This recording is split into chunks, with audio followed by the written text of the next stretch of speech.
Assalamualaikum warahmatullahi wabarakatuh. Kisah mualaf Heral Chia, menguji Tuhan dengan membuka Al-Quran secara acak.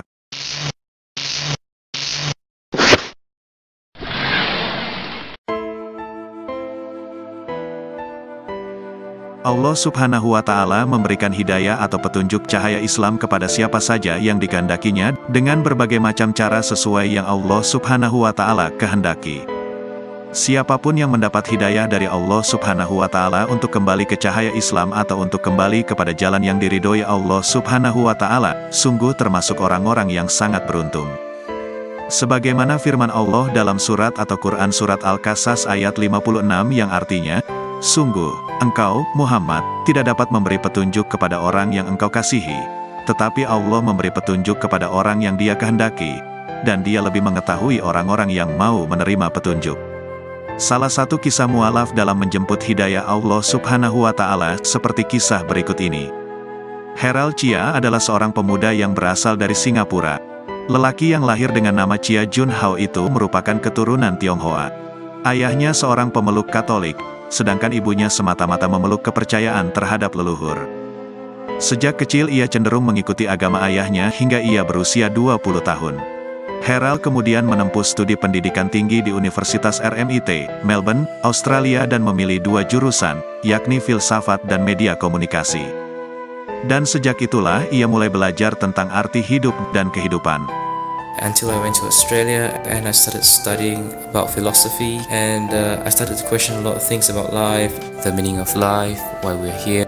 Saat itu, Heral mulai merenungi tentang keberadaan Tuhan dan mengapa manusia membutuhkan Tuhan dalam kehidupannya.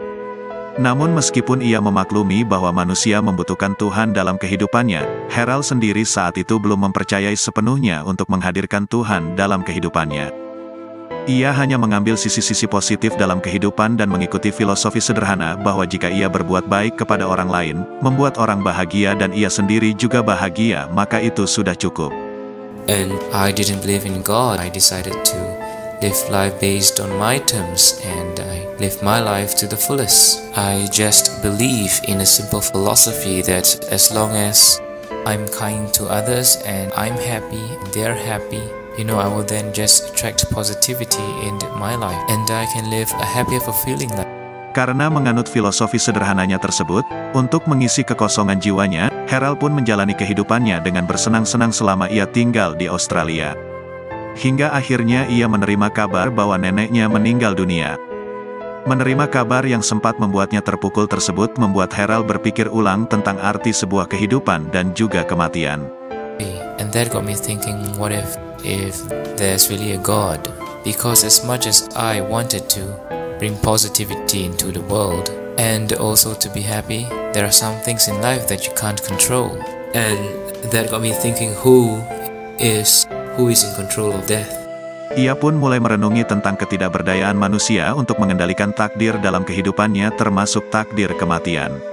So that got me thinking, that there has to be someone more powerful than death. And that is where I started to think there's a God. Sejak saat itulah ia mulai menyadari bahwa pasti ada sesuatu yang lebih kuat yang bisa mengendalikan kematian atau yang disebut dengan Tuhan. Menyadari bahwa pasti ada sesuatu yang lebih kuat yang bisa mengendalikan kehidupan dan kematian, tidak serta-merta membuat Heral sekaligus mengakui apa yang disebut agama. Ia berpikir bahwa agama hanyalah buatan manusia yang hanya dijadikan instrumen moralitas dan keamanan dalam sebuah kehidupan. Sedangkan ia menginginkan keyakinannya atas keberadaan Tuhan bukan semata-mata bersumber dari agama apapun selain dari pencariannya sendiri atau dari Tuhan itu sendiri. I didn't want a religion to tell me at that time who God was. I thought that all religions are just human constructs. Like people created religions to feel that they need some form of moral code or security in life. Selesai menempuh pendidikan dan meraih gelar sarjana di Australia, Heral kembali ke kampung halamannya di Singapura. Ia pun mulai bekerja dan mengisi kehidupannya dengan mencari uang hingga ia pun berkenalan dengan seorang wanita muslimah. Terkesan dengan sikap serta keindahan Islam yang dipeluk oleh wanita muslimah ini, Heral pun mulai membuka diri terhadap apa yang ingin diketahuinya selama ini. And she shared with me a bit about Islam and how beautiful the religion is, and I should give it a chance to find out more. Ia pun mulai mempelajari agama Islam meskipun terkadang ia masih mempertahankan apa yang diyakininya mengenai eksistensi agama itu sendiri. Bahkan ia pun siap untuk melupakan wanita yang sempat membuatnya tertarik ini jika ternyata agama tidak bisa menundukkannya. Before I began my journey to discover more about Islam, I told this girl that I was dating that if this does not turn out well, I hope we still can be friends. But I will let you know as soon as possible. I don't want to keep you waiting for me. And I hope that, you'll understand if I don't think the religion suits me. So she said, yeah. Keseriusannya mempelajari agama Islam sempat membawanya hingga belajar di Darul Arkam, yaitu pusat mualaf yang ada di Singapura. Di sana ia pun banyak belajar pengetahuan dasar mengenai agama Islam. So I went to Darul Arkam, which is the Muslims Converts Center in Singapore, and I was given a basic introduction to Islam. Di Darul Arkam, Herald aktif melontarkan pertanyaan-pertanyaan yang ingin diketahuinya dan dijawab secara logis dan memuaskan oleh ustadz yang ada di sana. Dan ia pun mulai tertarik dengan agama Islam yang sedang dipelajarinya ini. All my questions, and he would be the best person to advise me. At that time, the teacher was Ustaz Saiful Rahman. He was very logical, he was rational. He gave me really logical reasons. I was expecting something else. I was expecting something like just believe, close your eyes and believe and have faith, something like that. Ketertarikannya terhadap agama Islam tidak serta membuat Herald untuk masuk ke agama Tauhid ini. Ia masih membutuhkan sesuatu yang benar-benar bisa membuatnya yakin untuk hijrah dan merubah gaya hidup yang selama ini tidak sesuai dengan nilai-nilai Islam. Ia terus memperdalam pengetahuannya tentang agama Islam dengan lebih banyak mengikuti dan mengajukan pertanyaan-pertanyaan pada kelas-kelas mualaf yang diikutinya. I wanted to know what is the meaning of life. Why we here, the purpose and everything. So, karena niatnya yang benar-benar tulus untuk mencari kebenaran, hingga ketika bulan Ramadan tiba, Herald pun ingin merasakan bagaimana gaya hidup seorang Muslim dengan melakukan puasa Ramadan. Ia mencoba menjalani puasa Ramadan. Namun hal ini dilakukan untuk menguji apakah gaya hidup tersebut memang benar-benar cocok dan sesuai dengan pencariannya akan sebuah kebenaran atau jalan hidup, atau ia akan melupakan agama ini. Dan tentu saja wanita yang sempat membuatnya jatuh hati jika puasa Ramadan ternyata tidak mampu memberi efek apapun terhadap pencariannya akan sebuah kebenaran atau jalan hidup. And I thought, okay, since if I ever want to know this lifestyle is gonna suit me, I should really give fasting a shot. Dan hal yang mengejutkan pun terjadi. Ia berhasil menjalankan puasa Ramadan hingga 30 hari penuh. So I tried to fast, and surprisingly, I did the whole 30 days of fasting. Di akhir bulan Ramadan, Herald pun bermimpi. Dalam mimpinya, ia berjalan menelusuri sebuah lorong menuju sebuah rumah. Di dalam rumah itu sudah menunggu seseorang dengan pancaran kebaikan yang ada dalam dirinya. I dreamt that I was walking towards someone who seated in the middle of the living room along a hallway. I was walking towards him. Orang itu dengan sabar menunggu kedatangannya. Dan ketika ia sudah sampai ke orang itu pun tersenyum kepadanya seraya bertanya, "Saudara, kapan kamu bergabung dan menjadi bagian dari keluarga?" He's just a person and a kind soul, and he was just smiling at me directly, and he said, "Brother, when are you going to be part of the family?" And I woke up. Herald pun terbangun. Karena merasa bahwa mimpi tersebut mungkin akibat ia terlalu memikirkan agama, ia pun tidak terlalu menganggapnya. Begitu juga ketika di hari yang sama ia diajak temannya yang muslim untuk makan malam. Teman muslimnya bertanya padanya, "Saudara, kapan kamu menjadi muslim?" But on the same day I had a friend call me out for dinner. His name is Ibrahim, and that's when I had dinner with him, and he said, "Hey, I heard that you've been going to that Muslim convert center, studying about the religion and understanding about Islam. So, when are you planning to be a Muslim?" Mendapat pertanyaan yang sama antara temannya dengan orang yang ada dalam mimpinya tersebut, Herald menganggapnya sebagai sesuatu yang kebetulan saja. Namun seiring waktu, mimpi yang sama pun terulang lagi di suatu hari berikutnya. Karena merasa curiga seperti ada sesuatu yang lain yang berusaha memberitahunya, maka Herald pun melakukan sebuah pengujian. a Saturday morning around 9:30. I had the same dream and I woke up. And I said to myself, no, this can't be happening again, it must be something. Or someone is telling me something.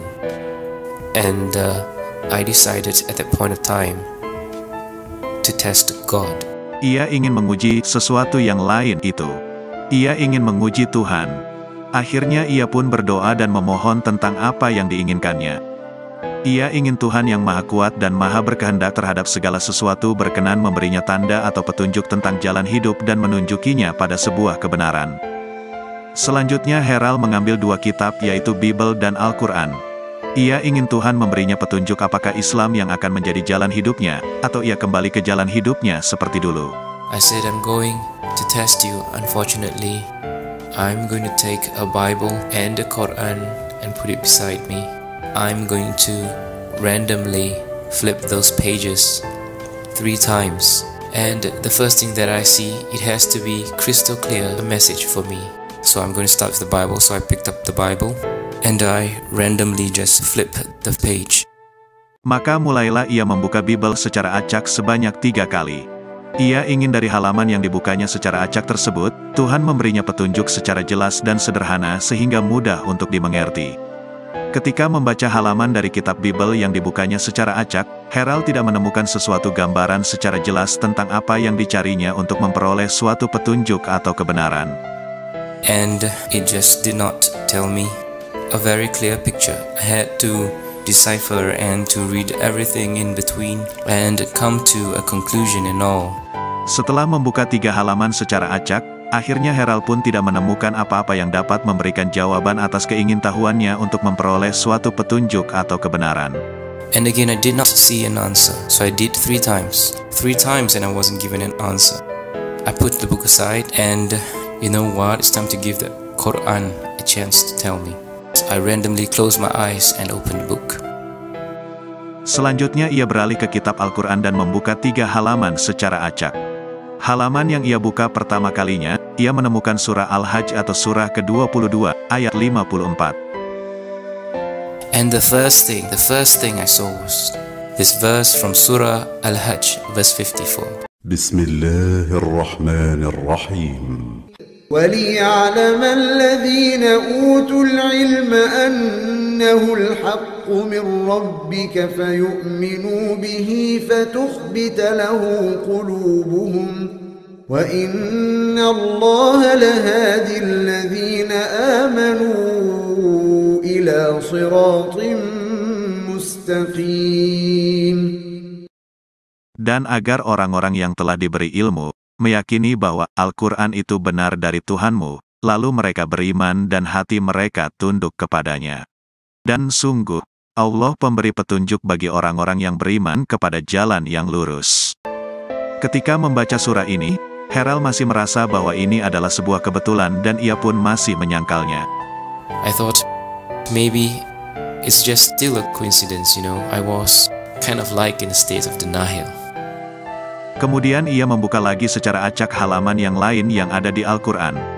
Dan ia pun menemukan surah Fusilat atau surah ke-41, ayat 53. My eyes set on the next verse, and it's surah which is chapter 41 and verse 53. Bismillahirrahmanirrahim. سنريهم آياتنا في الآفاق وفي أنفسهم حتى يتبين لهم أنه الحق أولم يكف بربك أنه على كل شيء شهيد. Kami akan memperlihatkan kepada mereka tanda-tanda kekuasaan kami di segenap penjuru dan pada diri mereka sendiri, sehingga jelaslah bagi mereka bahwa Al-Quran itu adalah benar. Tidak cukupkah bagi kamu bahwa Tuhanmu menjadi saksi atas segala sesuatu? Membaca surah yang ia buka untuk kedua kalinya ini, membuat Haral merasa bahwa Tuhan sedang berbicara langsung kepada dirinya. It's like the second verse was responding to the first one. It's almost like He was speaking directly to me, like God was speaking directly to me. Ia pun merasa takjub disertai perasaan menggigil dan merasa agak sedikit ketakutan. Keadaan ini membuat ia cepat-cepat meminta maaf kepada Tuhan karena telah mengujinya. So I felt a shiver down my spine, and I was kind of afraid and at the same time amazed, from that test. And I was then quickly apologized and said I was sorry. I'm sorry for testing you, Lord. Saat itulah, dengan perasaan tulus membuka diri, hati dan jiwanya, Harald pun menerima Islam sebagai jalan hidupnya. It was like a tremendous feeling of a wave of tears that came straight from inside your heart. Ia menerima kebenaran Islam dengan perasaan lega, seolah beban yang menghalanginya selama ini telah berhasil diruntuhkan. Suddenly all that God is down, and I felt His presence was just there. And so I said, I can't deny now that I've been shown the truth. Dan pada akhirnya, lelaki yang memilih nama Muslim, Firdaus ini pun mengucapkan 2 kalimat syahadat. Wallahu a'lam bissawab. La ilaha illallah Muhammadun Rasulullah alaihi salatullah wa alihi wal ahibba. La ilaha illallah. Wassalamualaikum warahmatullahi wabarakatuh.